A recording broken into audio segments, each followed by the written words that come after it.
Welcome to UNCAGED, the show that celebrates thought leadership from today's top business leaders. The program provides a voice to amazing executives from around the globe who are shaping the world of business today and mapping the path to the commerce of tomorrow.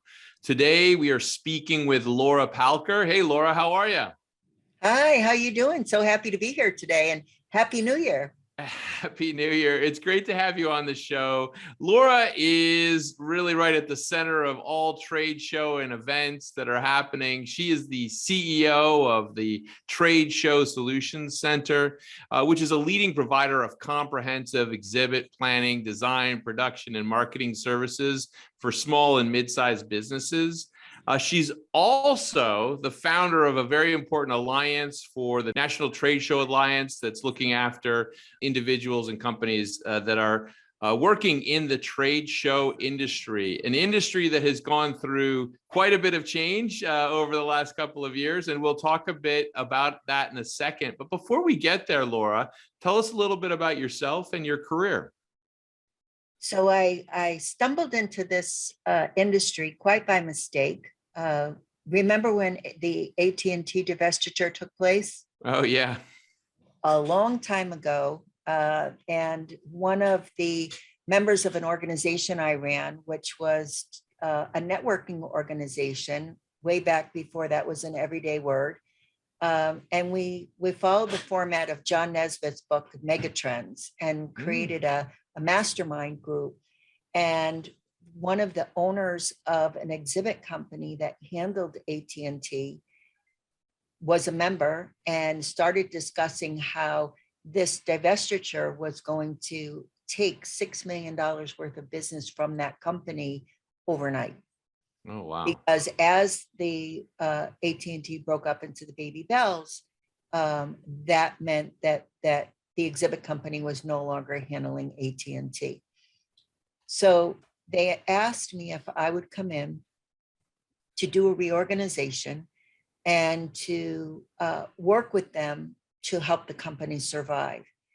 And from A to Z, everything from the physical reorganization of office space, filing, functions, process, to learning and understanding from artisans who had actually built and were involved with the World's Fair in New York, in Queens, New York, learned this industry from these artisans, understood how to take something from design. And remember, there wasn't all of these technological advancements that we see today. Yeah. These were designs that were done by hand renderings of artists, and then estimated and built one of a kind cabinetry for the Fortune 1000, the Fortune 500. This was not a space for a small company in those days.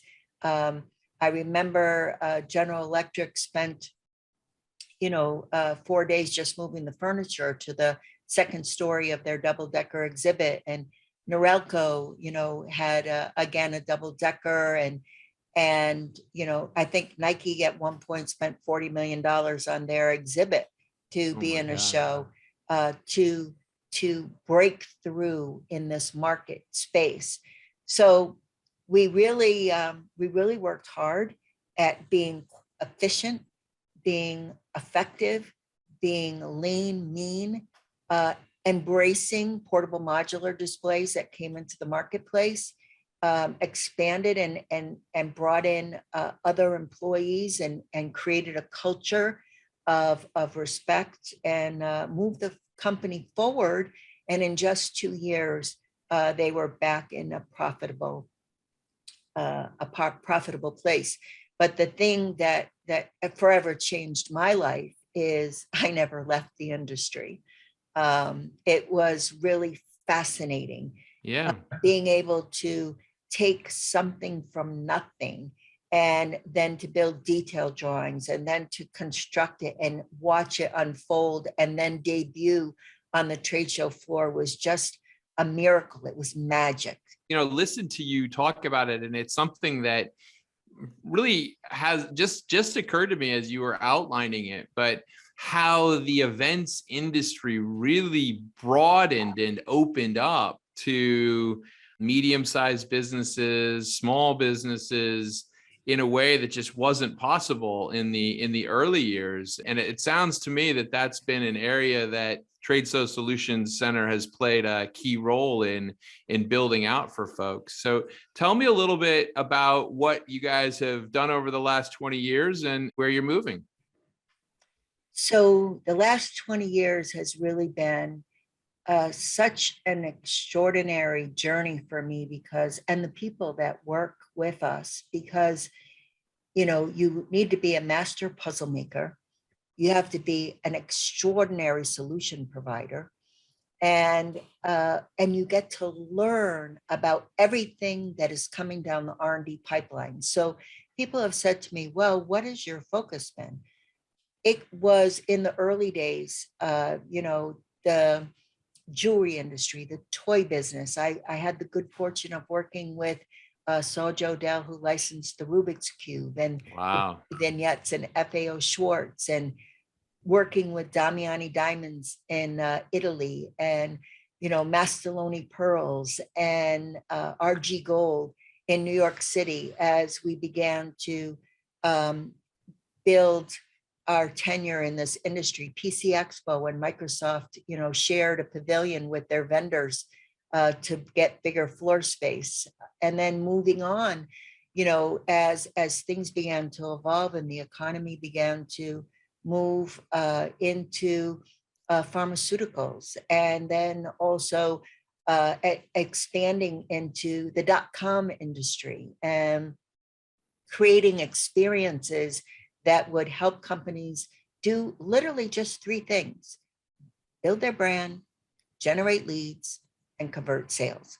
And that really is this whole big ecosystem focusing on those three things. Mm-hmm. And finally, we get to today with technology and with virtual events, and we're doing work in call centers, and Wow. being able to do work with the Long Island chapter of the Society for Human Resource Management, being able to work with our international companies here in the United States, and then falling in love with such great passion for this industry and for the economy and for growth and for, you know, watching companies grow. One of our long-term clients that we had for over 18 years, just before the pandemic hit, sold one product line for over $75 million. Wow.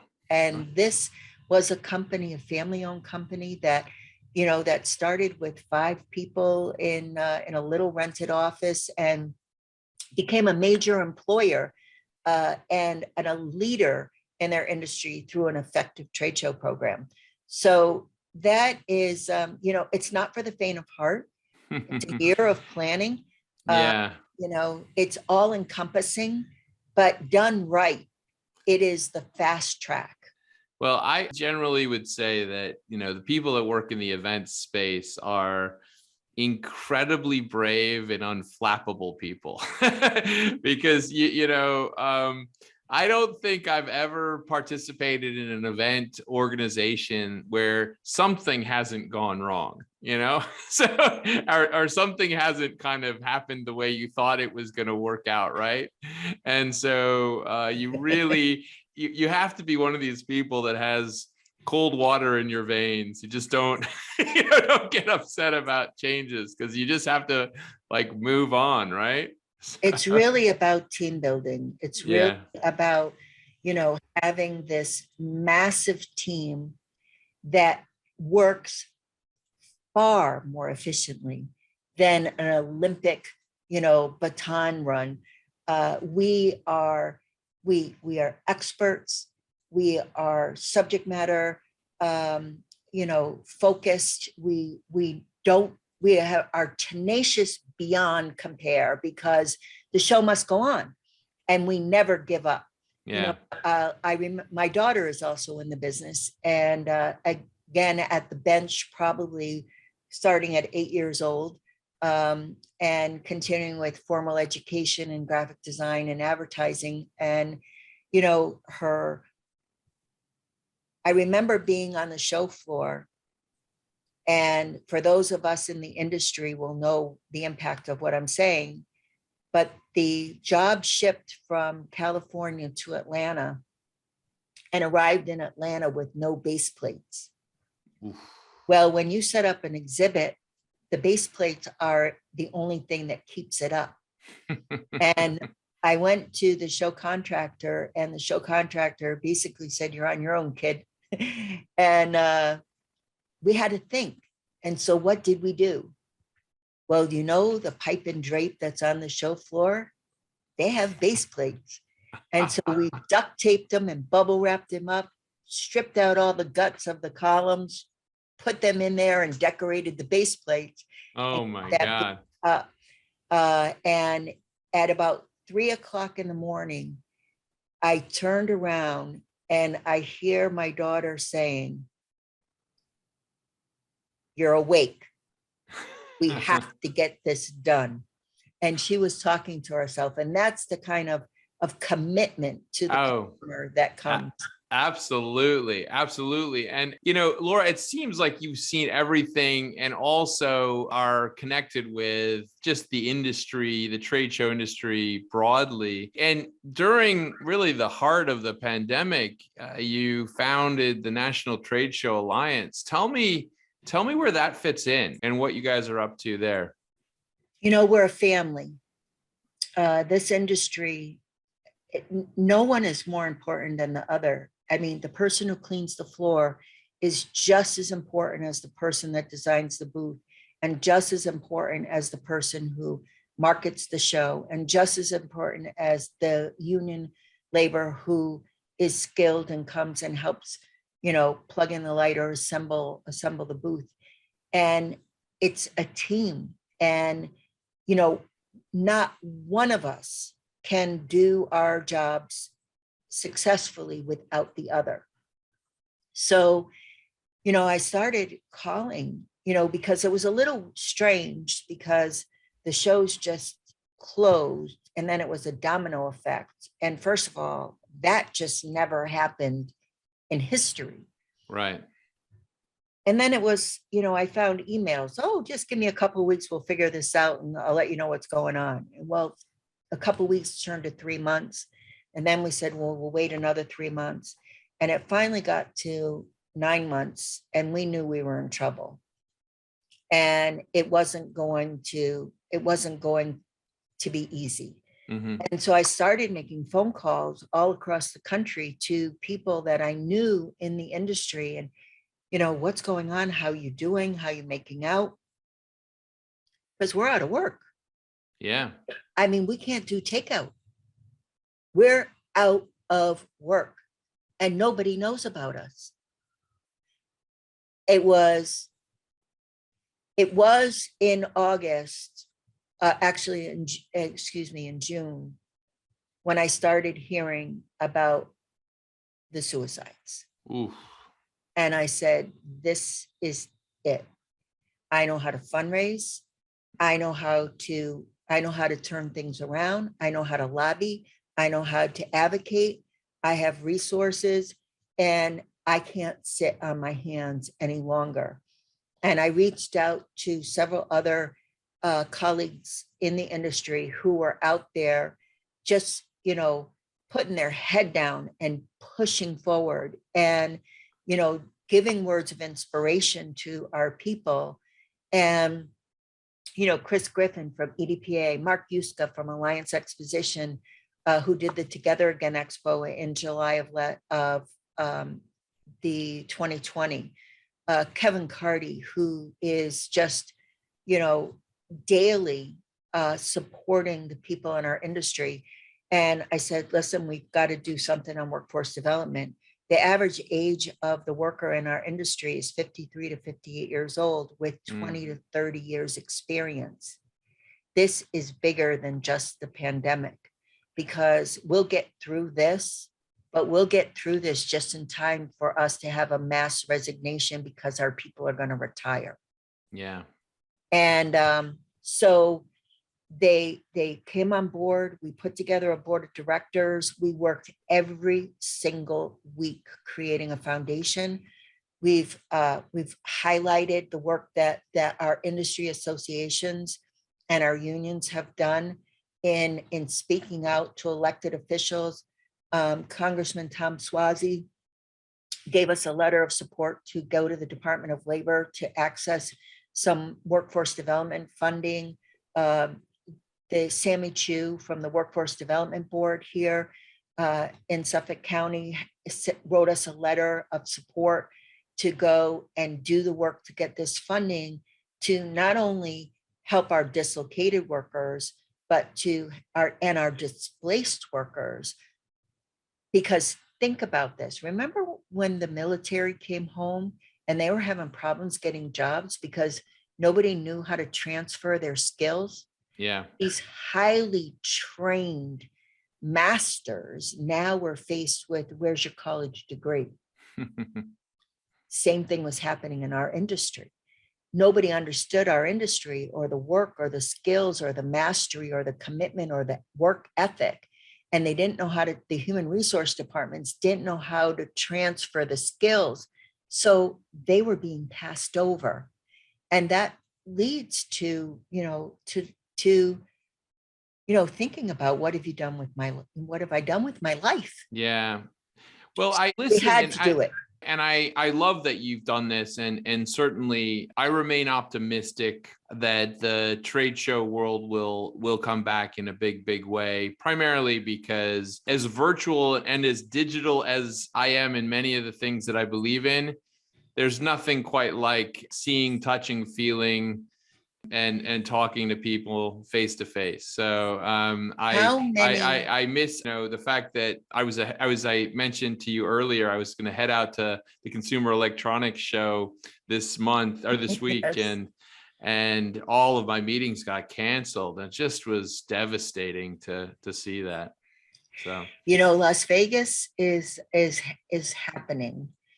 The restaurants are open from 5 p.m. to 10 p.m. So it's really advisable if you're going for business to make sure you book your dinner reservations, because unless you're booked 2 weeks in advance, you're probably going to eat at McDonald's.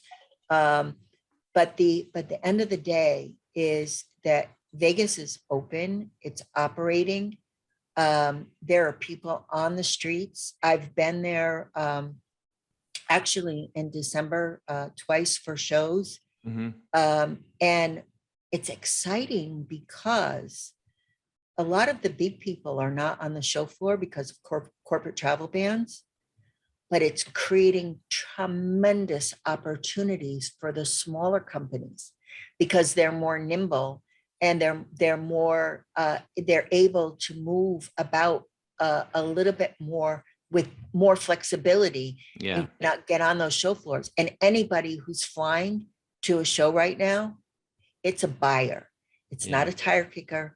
It's a decision maker. It's a titled C-suite person who is there on the show floor doing the work. And the last show, Customer Contact Week, my client was there. I was so excited that they exhibited. Their customers were there. And the thing that I was hearing over and over again is, we're a customer, but we're only using 10% of the product. We need to sit down and talk about expanding our usage of the tools. And it was definitely the first day in a 10 by 20 booth, they had 40 good, solid leads. Great. And the second day, all 3 demo stations were on all day long. So that's great. Well, that bodes well for the I'd say for the present and the very near future, which is excellent. But Laura, you've been talking a lot about kind of how everything's evolved, and it sounds to me like you are someone that has all the lessons learned from making it so. And you have a book coming out. So tell me a little bit about what someone could find in this book. So I looked at my resources, being in business for so long and the people that I've met, and really strongly believing in relationship building. First and foremost, my husband is the former global chair of the Institute of Management Accountants. A tremendous resource. I have to limit myself to one question a day.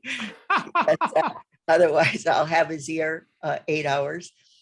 But just 13 of the most extraordinary people with over 30 years experience in all aspects of business, turnaround management, balanced score, record keeping, PR, marketing, brand development, communications, relationship buildings in terms of networking and how to be able to master that in these changing times, all coming together.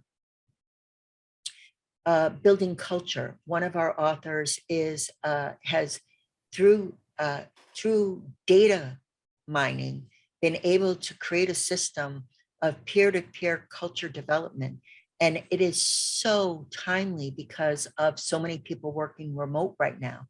It transcends that coffee, cooler mentality in the office, and it really exponentially creates this culture of trust. Author of The Trust Factor, joining in on this collaboration. And the book is How to Predict the Future. How to predict the future. You create it.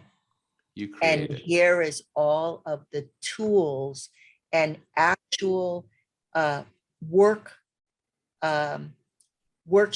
and guidance and direction on how to create it.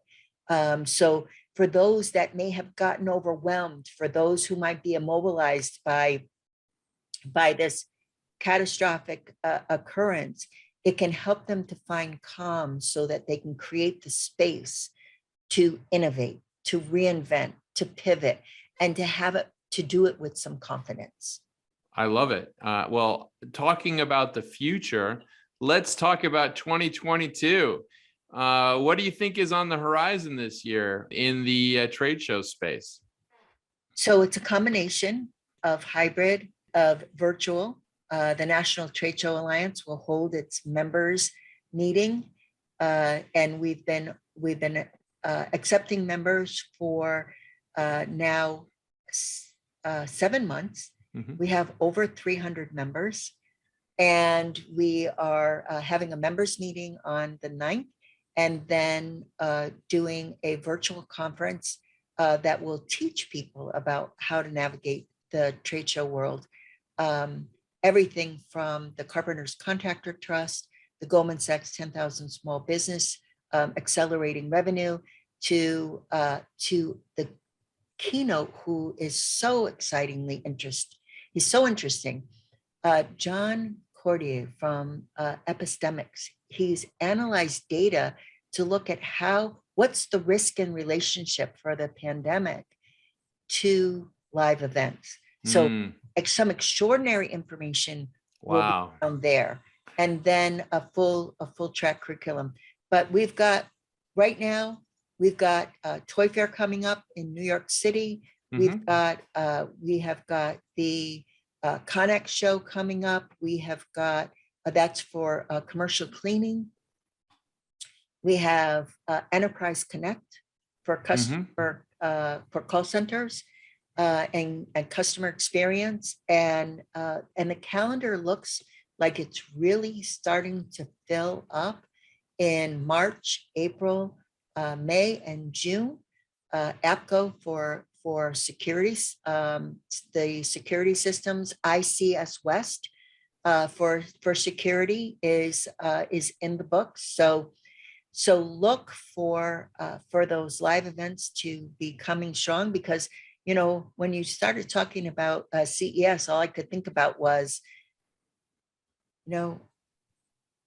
where do you do the napkin presentation? And how many businesses were born in the coffee shop, and that serendipitous meeting that happened in the hallway, or while you were sitting outside in the lounge making a call back to the Well, office? it's really interesting. I think that certainly in the world that I have focused on, which is primarily the marketing and digital marketing world, certain events have become tentpole event, kind of the big moments in the year where ideas are shared or people come together. And maybe at times there might have been the perception that there were too many, but there were certain shows that were absolutely critical. And CES, it was kind of the beginning of the year. It has become such a massive show. I always liked it mostly because it forced the holiday rust to kind of fall off, and it was a good time to meet with the leadership of my company and kind of refocus everyone on the year. But I'm excited about 2022 to see people again, and it's great to talk to you today, Laura, about what's happening in the trade show space, and really quite impressive in all the areas that you have touched over the years. We've been speaking with Laura Palker. She's the CEO of Trade Show Solutions Center. She's also the founder of a very important alliance, the National Trade Show Alliance, and soon to be an author, which is a very, very exciting achievement. She has a wealth of knowledge in the trade show space and certainly how we can be moving things forward for the future. Thank you so much for being on the show today, Laura. If someone wanted to find you, where should they get in touch? The easiest way is to email me at Laura, Laura, at T as in Tom, S as in Sam, solutioncenter.com. Thanks so much for having me today. And I really appreciate this opportunity. And thank you so much for being on the show, Laura. We'll talk again soon.